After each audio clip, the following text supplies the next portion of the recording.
भंगिया धतूर ली हई चिखली अपना सेवा कवा के बाबा ये तो भीख दी। बाबा मजबूरी बुझी ना तो बाप बड़ा मारी। भंगिया धतूर ली हई चिखली अपना सेवा कवा के बाबा ये तो भीख दी। हे भोला बाबा वरदान मांगती। हम तुम्हारी तपस्या से प्रसन्न हैं। बताओ तुम्हें क्या चाहिए? 3 चीज। एगो नारी एगो गाड़ी नोट छाप का मशीन। एगो नारी एगो गाड़ी नोट छाप का मशीन। एगो नारी एगो गाड़ी नोट छाप का मशीन। ओम नमः पार्वती पते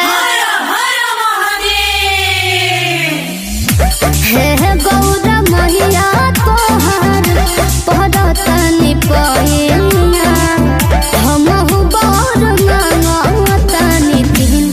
हम तुम्हारी तपस्या से प्रसन्न हुए बालिके, बताओ तुम्हें क्या चाहिए?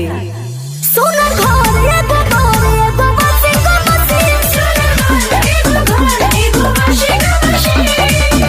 बालिके, ये वॉशिंग मशीन क्या होता है? माते, ई आधुनिक युग के कपड़ा धो